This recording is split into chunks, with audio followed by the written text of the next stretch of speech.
E aí galera, bom dia, boa tarde, boa noite. Professor Gustavo Corrêa, estou aqui com o professor Atos, estava escondidinho. Aparece aí, Atos. Chega mais, Atos. Olha lá aí, ó.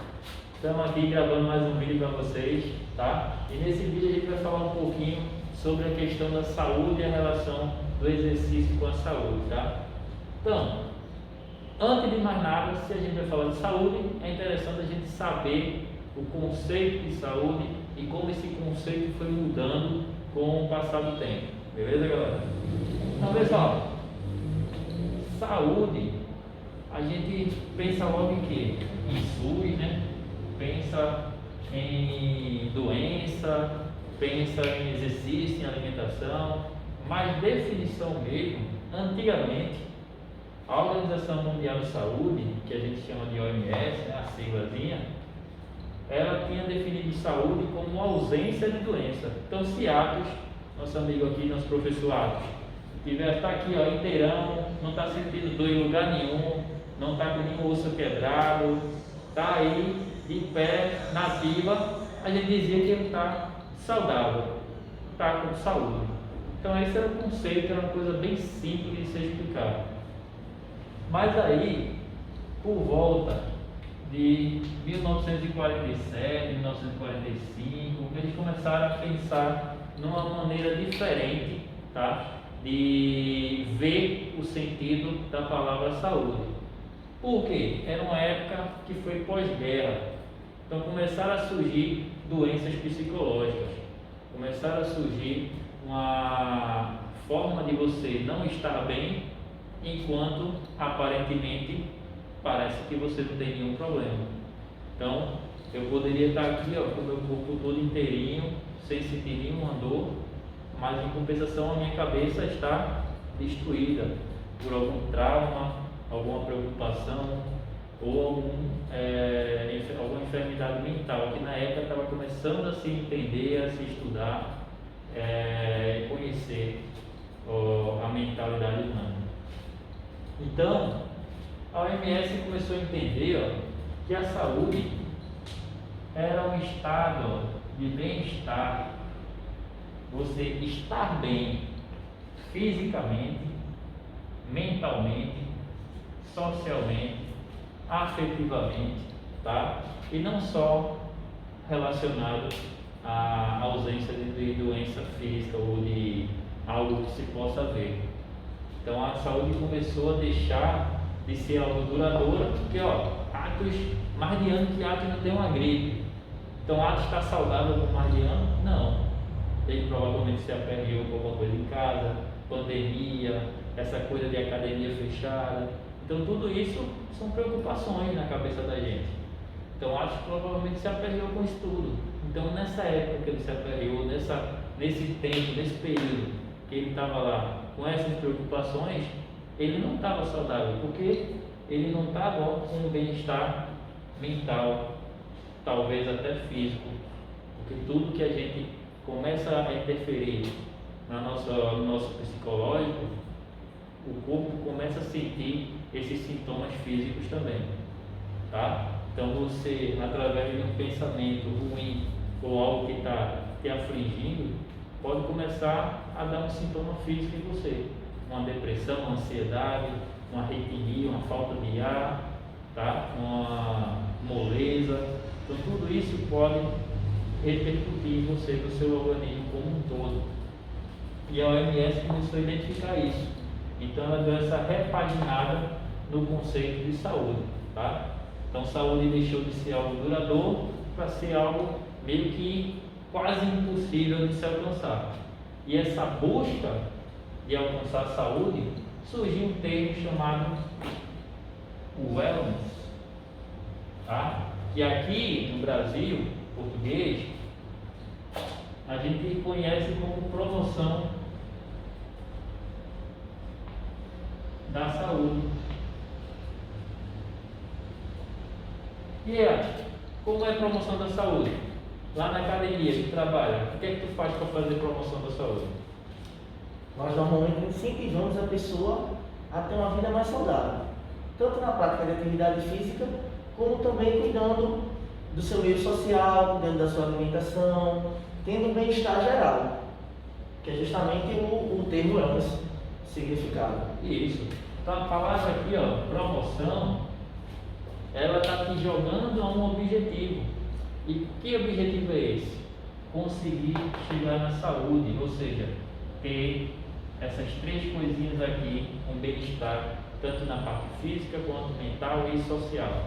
Então, a promoção da saúde ela vai envolver hábitos, atitudes que a gente vai ter, mudança de nosso comportamento, para que a gente consiga ter mais momentos de bem-estar.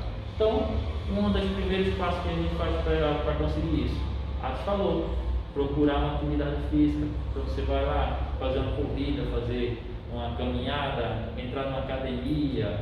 Então você tem muitas mesmo modalidades, atividades que você possa fazer para buscar essa melhora. E é essa, qual é que você mais gosta de fazer? A que eu gosto mais de fazer atualmente é praticar esporte. Porém, tenho feito muito musculação, que é o que eu tenho perdido. E a peladinha? A peladinha, velho. A peladinha é a melhor que tem. Esse dia tava de tudo. O tornozelo desse tamanho, fui jogar bola e já disse, joga bola para quem sabe. Então galera, a gente tem essa promoção da saúde como um meio da gente conseguir buscar, ó, qualidade de vida. Se eu tenho mais momentos de bem-estar, a minha vida ela vai ter mais qualidade. Eu vou ser uma pessoa mais feliz, vou ser uma pessoa mais sadia, sem ter doença, sem estar com pensamento ruim, tá certo? Então tudo isso vai influenciar. Então esse termo wellness, a promoção da saúde, ela vai visar isso aqui, ter qualidade de vida. Continuando falando sobre exercício físico e saúde, a gente sabe da importância em si da prática da atividade física para a saúde, seja física, mental, social, visto que sempre com atividade física você vai manter seu físico normalmente bem, sem um excesso de gordura, com um percentual de massa magra interessante para o seu corpo, para as suas atividades diárias. Você vai conseguir manter uma atividade social muito interessante também, já que o exercício físico vai lhe trazer prazer e normalmente ele traz muita inclusão social com a prática de atividade física, mesmo sendo em grupo ou individual, mas você sempre tem uma certa inclusão, você se sente pertencente a um grupo. Então, a prática de atividade física também se torna muito importante para o seu meio social. Uma atividade física vai influenciar diretamente no seu bem-estar físico e social, isso vai influenciar muito também na sua parte mental. Vai fazer com que você sinta prazer nas atividades, vai fazer com que você tenha um controle hormonal muito maior, e com tudo isso você vai ter uma saúde mental também bem mais interessante. Boa. Durante o seu dia a dia. Isso aí tudo, tipo, só para a gente dar uma importância à questão da atividade física no seu dia a dia, você colocar a atividade física no seu dia a dia. Poxa, professor, mas eu não tenho tempo. Tem. Tu vai sentar numa cadeira, procura fazer a posicionamento correto da cadeira para se sentar, faz força para levantar, não vai meio que jogando o peso do corpo para todo lado, tenta fazer algo que o teu corpo realmente se esforce para fazer. Então, a atividade física ela depende muitas vezes da nossa cabeça, você querer fazer, você querer mudar, tá certo? Não precisa necessariamente você estar dentro de uma academia, mas você pode fazer um ciclismo, você pode fazer um esporte, tá? Então tudo isso conta. E quando você negligencia essas coisas, você vai cair nisso aqui, o que Atos vai começar a explicar para vocês. Sempre ausência de atividade física vai nos remeter a termos como sedentarismo, sobrepeso, obesidade. Vocês sabem bem o que cada termo desse quer dizer, porque muitas vezes a gente confunde um pouco, tá certo? Uma pessoa pode ter um sobrepeso, pode até ser obesa, mas talvez não seja sedentário. Nem sempre o sedentário vai ter sobrepeso ou vai ter a obesidade, porém influencia muito nesses dois aspectos. Lembrando Isso não é uma regra, mas geralmente a influência é grande. Quem está aqui no sedentarismo geralmente vai sobrepeso e vai seguir para obesidade. Geralmente funciona assim, mas não é uma regra. Tem pessoas que é questão hormonal, genética, mas geralmente acontece por isso aqui. Falta de atividade física, alimentação de má qualidade, você acaba caindo nesse quadro aqui que a gente colocou, tá? Então, sedentarismo. O que são o sedentarismo? O que é uma pessoa sedentária? Aquela pessoa que não tem prática de atividade física, aquela pessoa que passa o dia inteiro ou sentada, inativa ou deitada, que não pratica esporte, que não faz nenhum tipo de atividade que gaste energia, tá? Então essa pessoa é sedentária, aquela pessoa que passa muito tempo no jogo eletrônico, uma pessoa que trabalha sentada e não faz nenhuma atividade física. Então tudo isso aí é considerado como uma pessoa sedentária. A gente lembra que no caso do sedentarismo, a tecnologia que nós temos acesso hoje facilita muito com que a pessoa realmente se torne alguém sedentário. Você vai trabalhar de carro, muitas vezes, ou então sua diversão é à frente do computador, no celular, jogando, ou então no seu final de semana você senta no sofá para fazer uma maratona de uma série. E tudo isso vai tirar muitas vezes o tempo de você ter uma prática de atividade física, que vai manter você saudável. Então, muitas vezes você renunciar um pouco a essa facilidade que a tecnologia nos traz, vai fazer com que você tenha uma vida mais ativa. Você pode vir para a escola de bicicleta, você pode de vez em quando fazer uma corrida, você sair com seus amigos para jogar uma pelada, seja de futebol, seja de voleibol, vai impedir que você viva realmente nesse sedentarismo, te tira um pouco disso, te afasta. E é um pouco triste porque é uma coisa que está aumentando, já é antigo, a gente já sabe que é importante se alimentar bem, que é importante fazer atividade física e já é de conhecimento geral, mas as pessoas continuam se acomodando porque é mais fácil não fazer nada. Só que a consequência disso no futuro é muito ruim. Então, eu como professor de educação física, eu fico triste com isso, porque a gente vê as pessoas indo para um caminho que vai levar a ter uma possível enfermidade, uma doença grave. E aí, normalmente, essa inatividade física do sedentarismo, junto com uma alimentação desregrada, desregulada, descontrolada, vai provocar um sobrepeso, vai fazer com que você tenha um sobrepeso. E o que seria esse sobrepeso, no caso?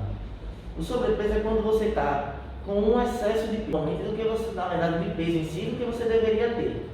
É algo fácil de ser diagnosticado, basta um cálculo simples com a relação de altura por peso, ou então uma avaliação física, que muitas vezes a gente tem acesso ao entrar em uma academia. É algo barato, é simples e vai diagnosticar esse sobrepeso que você tem, que gera várias implicações.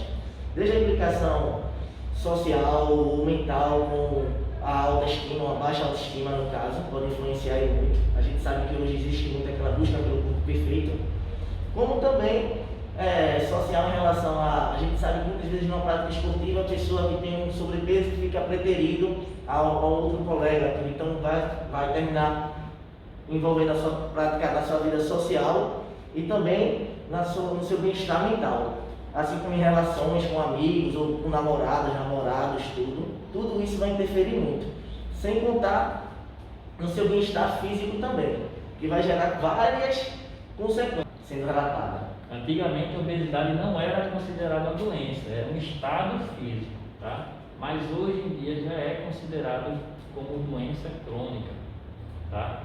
E ela tem a capacidade de agravar ou promover cerca de 20 doenças diferentes relacionadas a ela, como câncer, diabetes, hipertensão, doença vascular periférica. Então são várias doenças que estão diretamente ligadas ao aumento de gordura. Tem a diferença de sobrepeso para obesidade. A pessoa que está com sobrepeso é aquela pessoa que está com mais peso maior do que deveria. Como assim? Eu sou Gustavo, digamos que o meu peso normal deveria ser entre 70 e 90 quilos. Se eu tiver com 100, eu já vou estar com sobrepeso, tá? Mas isso não quer dizer que eu esteja obeso. Eu posso estar acima do peso, mas com pouca gordura. Posso estar cheio de massa muscular, mas estaria no sobrepeso, beleza? Nesse caso aí, se esse sobrepeso realmente é algo que seria assim bom, no caso de você ter um aumento no seu percentual de massa magra, você só vai saber com uma avaliação física. Por isso que é justamente importante que você tenha um diagnóstico claro sobre esse seu sobrepeso. Massa. Já a obesidade não, é índice de gordura. Então o cara fez lá teu exame e viu que tua gordura do teu corpo está superior ao necessário, está num índice maior do que o que deveria ter, o que vai acarretar de tu ter várias doenças, né, que a gente já mencionou aqui, aí sim a gente pode dizer que você está obeso, beleza? Então, digamos que o homem ele possa ficar ali entre 15 e 20% de gordura corporal. Se a pessoa está lá com 30, 40, ela já entra como obesidade, porque está acima do que é para ter, segundo a Organização Mundial de Saúde, algumas estimativas desses órgãos. Então, galerinha, é isso aí, a gente tem que ter esse cuidado para não cair nesse quadro de sedentarismo, sobrepeso e parar na obesidade, tá? Porque o perigo está aqui. Como a gente mencionou antes, para você saber ali a relação de sobrepeso ou então de obesidade, a gente faria a massa corporal, que é o seu peso, sobre a altura ao quadrado. E aí qual é o resultado que a gente vai obter? Vai ser o seu IMC. O resultado disso se chama IMC. Quando o seu IMC fica abaixo de 20, isso indica que você está abaixo do peso. Ou seja, você precisa ganhar peso para se enquadrar no que é chamado ali de peso saudável. Você teria, falando assim mais simples, um quadro de desnutrição. Você precisaria ter uma nutrição um pouco melhor, ganhar uns quilos para poder chegar na relação de peso saudável. Quando o seu IMC bate entre 20 a 24,9, você tem o peso desejado, que é o peso considerado saudável. Seria o ideal. Lógico que isso é algo muito simples e tem algumas variações, mas dentro do geral, esse aqui seria considerado o ideal para todos. Entre 25 a 30, você estaria acima do peso. Esse acima do peso aqui, ó, é justamente o que a gente chama de sobrepeso. Você está com um peso um pouco mais alto do que o que você deveria. No caso, o IMC. E aqui, quando você passa de 30, é quando você passa a ser considerado obeso. O que a gente tem que lembrar é que é o seguinte, o IMC serve para nos dar uma noção, mas existem algumas diferenças entre idade, entre sexo, que tem que ser levado em conta. Então, após ter essa noção aqui, nós precisamos de realmente uma avaliação física ou algo que tenha um pouco mais de dados para que seja mais preciso. Porém, só o IMC já lhe dá uma base boa para você ter uma noção de como sua saúde está em relação ao seu índice de massa corporal.